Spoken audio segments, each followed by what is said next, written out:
कबीर और कड़वा तूंबा, मन की शुद्धि की कहानी। बहुत पुरानी बात है। पवित्र नगरी काशी में कबीर दास नाम के एक महान संत रहते थे। वे एक बुनकर थे और दिन भर अपने करघे पर कपड़ा बुनते हुए ईश्वर के भजन गाया करते थे। कबीर सादा जीवन जीते थे और अपनी बातों से लोगों को जीवन का सही रास्ता दिखाते थे। उनके चेहरे पर हमेशा एक शांत मुस्कान रहती थी। उन दिनों काशी के गंगा घाटों पर बहुत भीड़ रहा करती थी। लोग दूर दूर से गंगा में डुबकी लगाने आते थे। उनका मानना था कि गंगा के पवित्र जल में नहाने से उनके सारे पाप धुल जाएंगे और उनका मन शुद्ध हो जाएगा। कबीर हर रोज लोगों को नदी की ओर जाते देखते थे। एक सुबह ब्रजेश नाम के एक पंडित अपने कुछ साथियों के साथ गंगा स्नान के लिए जा रहे थे। रास्ते में उन्हें कबीर मिले। ब्रजेश ने बड़े गर्व से कहा, कबीर तुम भी हमारे साथ चलो, आज बहुत शुभ दिन है। गंगा मैया में डुबकी लगाने से तुम्हारा तन और मन दोनों पवित्र हो जाएंगे।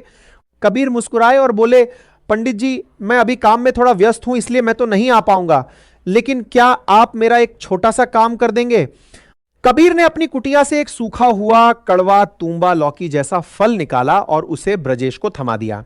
कबीर ने कहा, पंडित जी इस तूंबे को भी अपने साथ ले जाइए और इसे गंगा के पवित्र जल में अच्छी तरह नहला दीजिएगा। ध्यान रहे कि इसे हर घाट पर डुबकी लगवाएं ताकि यह पूरी तरह शुद्ध हो जाए। ब्रजेश ने सोचा कि शायद कबीर इस तूंबे से कोई औषधि बनाना चाहते हैं, इसलिए वह उसे लेकर चले गए। स्नान करने के बाद ब्रजेश वापस कबीर के पास आए। उन्होंने बड़े जतन से वह तूंबा कबीर को लौटाते हुए कहा, लीजिए कबीर दास जी, मैंने इस तूंबे को गंगा के हर प्रसिद्ध घाट पर नहलाया है। अब तो यह पूरी तरह पवित्र और शुद्ध हो गया होगा। कबीर ने तूंबा लिया और उसके छोटे छोटे टुकड़े किए। उन्होंने एक टुकड़ा ब्रजेश को दिया और कहा, पंडित जी जरा इसे चखकर देखिए कि क्या गंगा स्नान के बाद इसका स्वाद बदला है। ब्रजेश ने जैसे ही उसे चखा, उनका चेहरा कड़वाहट से बिगड़ गया। ब्रजेश चिल्लाकर बोले, अरे कबीर, यह तो अभी भी उतना ही कड़वा है। गंगा स्नान से इसकी कड़वाहट भला कैसे जा सकती है?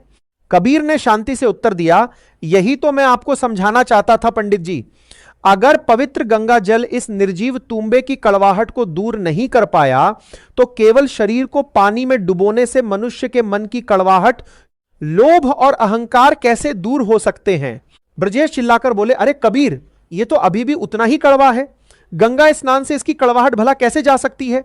कबीर ने शांति से उत्तर दिया, यही तो मैं आपको समझाना चाहता था पंडित जी।